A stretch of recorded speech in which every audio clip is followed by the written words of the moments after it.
नमस्कार प्रेक्षक हो, आचार्य 90 FM यो ऑन रेडिओ मध्ये मी तेजस्विनी आपलं मनपूर्वक स्वागत करते.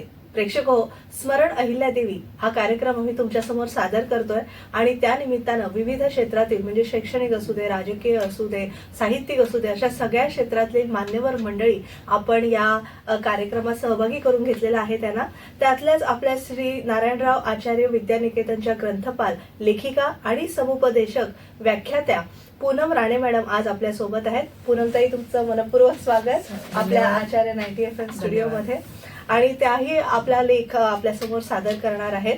नारी शक्तीचं प्रेरणास्थान असणाऱ्या अहिल्यादेवींचं समग्र आयुष्य व्रतस्थ आणि लोककल्याणाला समर्पित होतं. वैयक्तिक आयुष्यात कोसळणाऱ्या संकटाच्या सरी स्वतः झेलत त्यांनी सामान्य जनांच्या डोक्यावर मायेचं छत्र धरलेलं होतं. शिवभक्तीतून मिळणारं मनोबळ ही त्यांची जीवन प्रेरणा होती. त्यांचं समग्र जीवन आज भारतीय जनतेची प्रेरणा झाली आहे. त्रिशताब्दी वर्ष आपण त्यांचं साजरं करतोय आणि त्या निमित्तानं ह्या सगळ्या लेखांची माला शृंखला तुमच्यासमोर सादर करते. तर मी आता पूनमताईंना विनंती करेल त्यांनी लिहिलेला लेख आपण आपल्यासमोर सादर करावा. नमस्कार रसिक प्रेक्षक. सर्वप्रथम आचार्य 90 FM रेडिओ सेंटरने या मालिकेमध्ये मला सहभाग नोंदवण्याची संधी दिली त्याबद्दल आपले आभार मानते आणि अहिल्यादेवींच्या पवित्र स्मृतीस विनम्र अभिवादन करून आज दया धर्म का मूल है पाप मूल अभिमान हा त्यांचा लेख मी आपल्यासमोर सादर करते. सेवा परमो धर्म असे आपल्या भारतीय संस्कृतीमध्ये म्हटलं जातं. अशा या भारतीय संस्कृतीचं पावन दर्शन लोकमाता अहिल्याबाईंच्या चरित्रात होते. त्यांचे मातृहृदय कोणाचंही दुःख पाहून कळवळत असे आणि ते दुःख दूर करण्यासाठी त्या तत्परतेने पुढे होत असत. पानिपतच्या युद्धात पराभूत होऊन माघारी परतणाऱ्या, अन्न पाण्या वाचून तडफडणाऱ्या, युद्धात झालेल्या जखमाने विवळणाऱ्या सैनिकांची अहिल्याबाईंनी ताबडतोब सोय केली. होळकरांचे, सरदारांचे वाडे रिकामी करून त्या जखमी सैनिकांना त्यांनी आसरा दिला. आसपासच्या सर्व वैद्यांना उपचारासाठीही त्यांनी बोलवून घेतलं. उपाशी सैनिकांसाठी ठिकठिकाणी त्या अन्न शिजवू लागल्या. स्वतः अहिल्याबाई जातीने सर्वत्र फिरून सैनिकांची विचारपूस करीत होत्या, त्यांना धीर देत होत्या. उपाशी सैनिकांसाठी ठिकठिकाणी अन्न शिजवत होत्या. त्यांच्या या मायेच्या पाखराखाली मृतपाय झालेल्या सैनिकांना नवसंजीवनी मिळू लागले होते.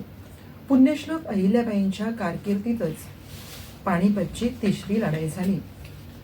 तसेच त्यांचे पितृसमान श्वशूर मल्हारराव होळकर यांचाही या लढाईत सहभाग असल्यामुळे या लढाईची पार्श्वभूमी समजून घेणे अगत्याचे ठरते.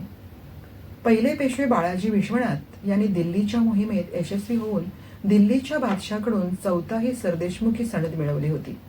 त्यानंतर पहिले बाजीराव पेशवे यांच्या काळात उत्तर हिंदुस्थानात मराठ्यांचे साम्राज्य चांगलेच विस्तारले. उज्जैनला शिंदे, इंदोरला होळकर, धारला पवार तसेच झाशी, सागर, बांदा येथे मराठ्यांची संस्थाने स्थापन झाली. दिल्लीचा बादशहाशी तह करून मराठ्यांनी राजस्थान, रोहिलखंड व पंजाब या प्रांतातून 4थाही वसूल करण्याची सनद मिळवली होती. त्या बदल्यात स्वकीय तसेच परकीय आक्रमणापासून बादशहाचे मराठ्यांनी रक्षण करायचे असेही ठरले होते. मराठ्यांनी या काळात मोठमोठ्या मोहिमा काढून पाकिस्तानातील पार अटकेपर्यंत आपले साम्राज्य प्रस्थापित केले. या पराक्रमाच्या वेळी रघुनाथ रावणबरोबर मल्हारराव होळकरही होते. उत्तर हिंदुस्थानातील मराठ्यांचे हे वर्चस्व राजपूत जाट यांना पाहवले नाही, म्हणून मराठ्यांना जिंकण्यासाठी जयपूरचे माधवसिंग, मराठवाड्याचा विजयसिंग याचबरोबर नजीबाबादचा नजीब खान, अवधचा सुजा उल्लुद्दौला यांनी काबूलच्या महमद अफजाईला बोलवले. हिंदुस्थानचे वैभव लुटायला मिळेल या विचाराने अब्दालीने हिंदुस्थानवर आक्रमण करण्यास सुरुवात केली. त्याने दिल्ली, आग्रा, मथुरा, वृंदावन लुटून अपार संपत्ती मिळवली. पंजाबात आपले अधिकार नेमून तो परत फिरत नाही, तोच मराठ्यांनी त्याची पंजाबची ठाणे उठवली. अब्दाली परत मोठे सैन्य घेऊन पंजाबात आला आणि मराठ्यांनी जिंकलेली ठाणी त्यांनी पुन्हा हस्तगत केली. त्याच्या प्रतिकारासाठी मराठ्यांकडून दत्ताजी शिंदे लढाईला आले.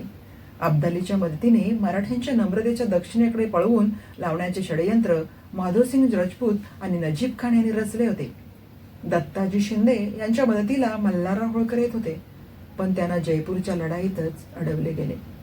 दत्ताजी शिंदे यांचे मल्हाररावांना तातडीने मदतीस या म्हणून पत्र आले. तेव्हा जयपूरची लढाई सोडून मल्हारराव लगेच निघाले होते. पण वाटेतच त्यांना दत्ताजी शिंदे ठार झाल्याचं कळलं. ऐन आणीबाणीच्या वेळी दत्ताजीच्या मदतीला मल्हारराव आले नाहीत अशा समजुतीमुळे शिंदे आणि होळकरांमध्ये काही काळ वितृष निर्माण झाले. अब्दालीचा आता बंदोबस्त केलाच पाहिजे या निश्चयाने पेशव्यांनी आपला सर्व सरदारांना बोलावले. नानासाहेब पेशव्यांचे मोठे पुत्र विश्वासराव आणि चुलत बंधू सदाशिवराव भाऊ यांच्या नेतृत्वाखाली जंगी तोफखाना घेऊन मराठ्यांची मोठी फौज निघाली. वाटेत त्यांना शिंदे, होळकर, गायकवाड, बुंदेले यांच्या तुकड्या येऊन मिळाल्या. मात्र मराठ्यांच्या या सैन्यात न लढणारे बाजारबुणगे, स्त्रिया, यात्रेकरूही होते. ऐन युद्धात त्यांना सांभाळण्याचे काम सैनिकांवरच पडले. मराठी सैन्य सुरुवातीला फार जोमात होते. त्यांनी दिल्ली पण काबीज केली. अब्दालीची यावेळी यमुनेच्या पलीकडे कुंजपुरा येथे छावणी होती. पावसाळा असल्याने नदीला पूरही आलेला होता. त्यामुळे अब्दालीचे सैन्य नदी ओलांडेल असे मराठ्यांना वाटलेच नाही. पण अब्दालीच्या सैन्याने यमुना नदी ओलांडली.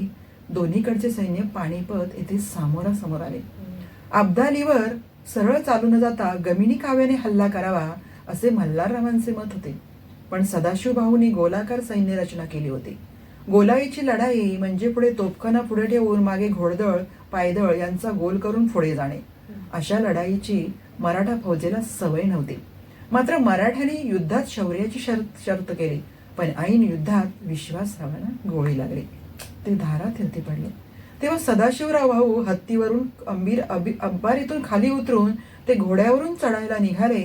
पण अंबारी रिकामी दिसल्याने भाऊही पडले असे वाटून मराठी सैन्याने कच खाली आणि ते वाट कुठे येईल तिथे धावू लागले. काही इतिहासकारांच्या मते सदाशिवराव भाऊंनी त्या निर्वाणीच्या क्षणी आपली पत्नी पार्वतीबाई हिला सुरक्षित स्थळी नेण्याची जबाबदारी मल्हाररावावर सोपवली होती. त्यामुळे मल्हाररावांनाही युद्धभूमीवरून निघून जावे लागले. माघारी सैरावैरा परतणाऱ्या कित्येक मराठी सैनिकांची कत्तल झाली होती. न लढणारे बुनगे पण मारले गेले किंवा गुलाम झाले. बायकांना पळवून नेले होते.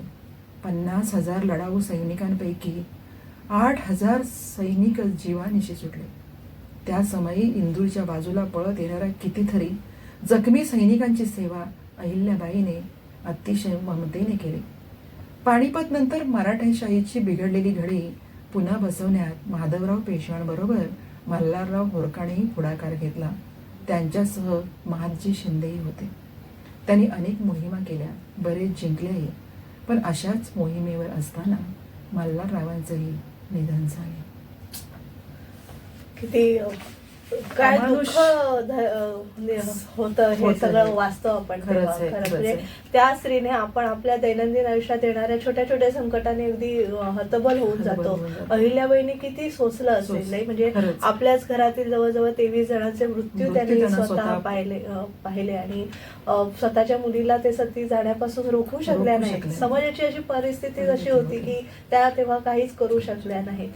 आणि त्यांच्या मागे खरं तर सासू सासरे खंबीरपणे उभे होते म्हणून त्या सती जाण्यापासून थांबू शकल्या. त्याही काळात सासू सासरे पाठीमागे खंबीरपणे उभे राहणे ही खूप मोठी गर्वाची गोष्ट आहे. खरंच. आणि म्हणून आजकालच्या या भारतीय स्त्रियांनी त्यांचा हा आदर्श नक्कीच अंगीकारला पाहिजे असं मला वाटतं. आणि आपण सुद्धा अशा प्रकारच्या ह्या मालिकांमार्फत समाज प्रबोधनाचं एक उत्तम कार्य करत आहात. त्यामुळे नक्कीच आपले वाचक, आपले रसिक श्रोते, प्रेक्षक यातून बोध घेतील. नक्कीच. आणि तुम्ही देखील पूनमताई खूप छान ग्रंथपाल म्हणून सगळ्या पुढच्या पिढीला वाचन कसं करावं आणि वाचनाकडे ओढा त्यांचा कसा असावा या दृष्टीने खूप प्रयत्नशील आहात.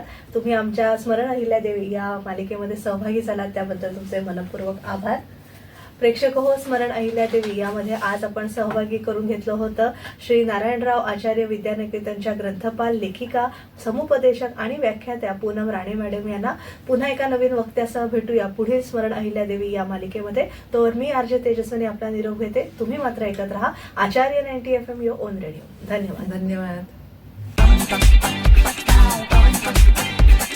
आचार्य